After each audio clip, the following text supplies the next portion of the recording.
Ce reportage exclusif à présent, nous vous emmenons au plus près des combats à Mossoul en Irak. Cela fait 7 semaines que l'offensive a été lancée sur cette ville, contrôlée depuis 2014 par le groupe État islamique. 7 semaines de combats acharnés menés en premier lieu par la force antiterroriste irakienne, la division d'or qui paie par le sang son engagement. Mathieu Mabin et Nordine Béziou les ont suivis à Mossoul. Nos reporters sont les derniers à pouvoir témoigner de la situation sur place, Bagdad ayant imposé un embargo médiatique. Voilà leur reportage. Où est mon père? Je veux voir mon père. Mon père. À l'entrée est de Mossoul, dans ce poste de secours improvisé, la noria des blessés est quasi permanente. L'enfant a échappé de peu à l'explosion d'une mine. Son père, lui, ne survivra pas.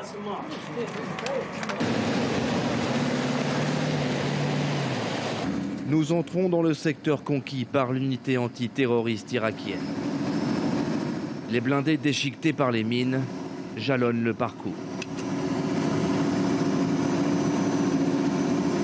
Au volant, le caporal Jassim, 21 ans, assure la visite guidée. Ils étaient très nombreux dans ce quartier. On les a encerclés et on les a tués jusqu'au dernier. On n'a pas encore ramassé leur corps.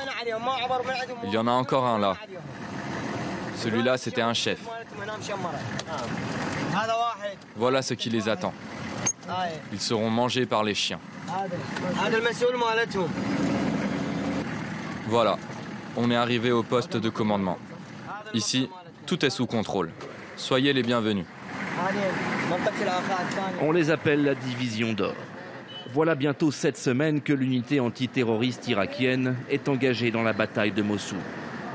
Enfants chéris du gouvernement et véritable garde prétorienne du Premier ministre, les hommes en noir sont sélectionnés, entraînés et équipés par les forces spéciales américaines. Mossoul jurait d'être une bataille difficile, promesse tenue. C'est un vrai labyrinthe ici et la densité de population est énorme. Combattre dans ces rues est un vrai casse-tête. Si on veut épargner les civils, on doit y aller vraiment doucement. Pendant 2 ans, l'organisation État islamique était chez elle à Mossoul. Mais en reprenant le terrain, les militaires profitent quand même de quelques soutiens. Dès qu'on est arrivé, il nous a renseignés en nous indiquant les maisons occupées par les terroristes. On a le soutien d'une partie des habitants. Faites quand même attention aux maisons qui entourent la mienne.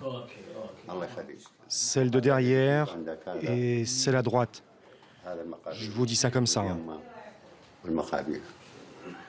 Derrière les barbes, difficile de distinguer un partisan de Daesh d'un allié. Les infiltrés sont la hantise des officiers.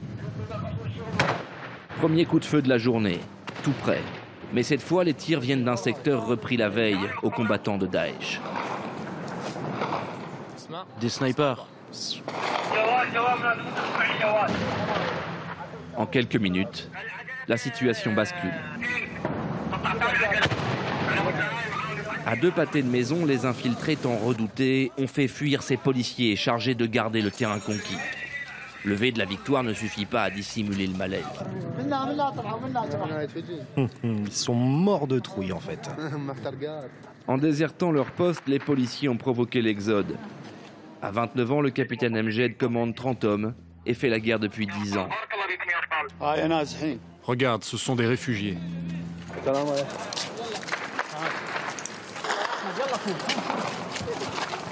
Ces familles viennent de s'arracher au contrôle des djihadistes.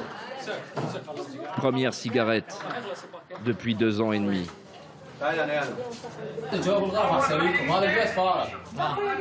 Les djihadistes se sont infiltrés dans le quartier voisin, à environ 150 mètres d'ici. La nuit va tomber, l'abandon du poste de police a créé une brèche dans la défense du quartier.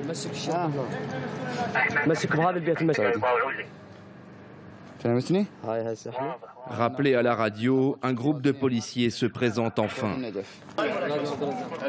Salut, je suis le capitaine Amjed. On est content de vous voir. Il est où ton poste? Il est là-bas. Bon, eh bien alors on y va, et tu viens avec nous.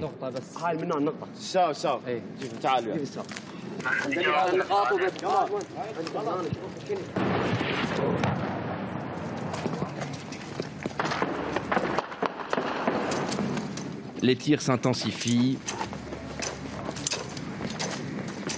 Les soldats s'attendent d'un moment à l'autre à tomber nez à nez avec leurs adversaires.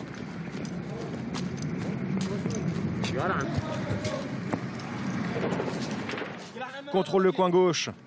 Encore quelques foulées pour reprendre la position abandonnée avant les djihadistes. Vas-y, traverse.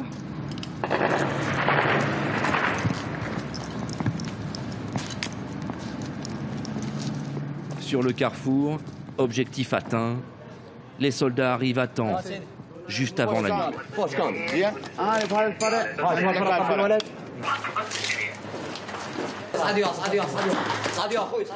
Allez, on monte.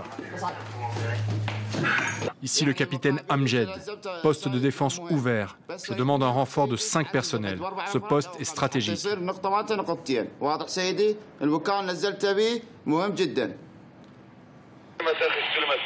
Bien reçu. Terminé.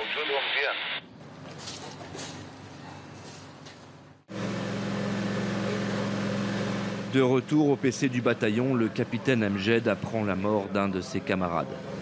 C'était un capitaine comme moi, il commandait une section. Il est tombé tout à l'heure au combat. Que Dieu ait son âme. Depuis le début de la bataille de Mossoul, 20% des hommes de l'unité ont été tués ou blessés, alors qu'à peine un quart de la ville a été reconquise. À ce rythme, et si les troupes régulières ne prennent pas rapidement le relais, la désormais célèbre division d'or sera bientôt hors de combat. Voilà pour ce reportage exclusif. On retrouve Mathieu Mabin en direct de Karakoche, près de Mossoul. Bonjour Mathieu. On le voit, la bataille de Mossoul est longue, difficile. Il faut dire que la division d'or ne peut s'appuyer sur l'armée irakienne qui, disons-le, n'est pas à la hauteur. Oui, en tout cas, il faut rappeler que la division d'or, les forces antiterroristes irakiennes ne représentent que 10% de l'effectif total des forces de sécurité qui se sont attaquées à Mossoul depuis cette semaine. On comprend immédiatement qu'elle ne peut pas à elle seule reconquérir la ville. L'essentiel du terrain conquis par les forces de sécurité irakiennes a pourtant été conquis par cette fameuse division d'or qui commence réellement à tirer la langue. On parle de 20%, vous l'avez entendu dans le reportage, 20% de pertes en troupes tuées ou blessées. Plus de 25% des véhicules blindés de cette division d'or ont été détruits au combat. On le voit également dans le reportage. On comprend immédiatement qu'il n'est pas question que la bataille continue à se dérouler de cette manière.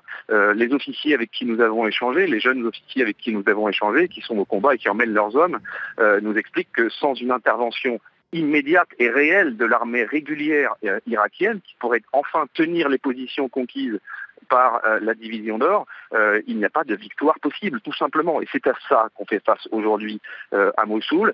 Il est largement permis de douter quant à la capacité de l'armée irakienne à reprendre Mossoul. Il n'est absolument pas exclu que Mossoul soit la première défaite de l'armée irakienne. La bataille de Mossoul, Mathieu, à laquelle participe aussi la coalition, et là ça se passe dans les airs. Oui, effectivement, mais en soi, ça n'est pas une solution. Il n'est pas question de reprendre Mossoul par les airs. Une bataille de ce genre ne peut pas se gagner uniquement par les airs, même si l'appui des frappes aériennes de la coalition, américains et français notamment, est absolument déterminant sur le terrain. Il n'est pas question d'envisager que seuls les avions puissent détruire les djihadistes, tuer les djihadistes, parce que c'est de ça qu'il s'agit, à l'intérieur de la ville. La ville de Mossoul, vous l'avez vu sur les images, est une ville extrêmement étriquée, avec des ruelles étroites, extrêmement dense et surtout habitée. Plus d'1,5 million d'individus vivent toujours dans Mossoul. Ceux qui sont du côté des djihadistes, c'est-à-dire la grande majorité de la ville, servent de boucliers humains bon gré mal gré et compliquent considérablement la tâche des soldats et surtout empêchent toute forme de frappe aérienne massive. Il faut redouter que l'armée irakienne, à un moment ou à un autre de la tentative de reconquête de Mossoul, utilise massivement l'arme aérienne, puisque l'armée irakienne possède une aviation qui pourrait être utilisée et commettre de gigantesques dégâts dans la population. Merci beaucoup Mathieu Mabin en direct de Karakoche, donc près de Mossoul.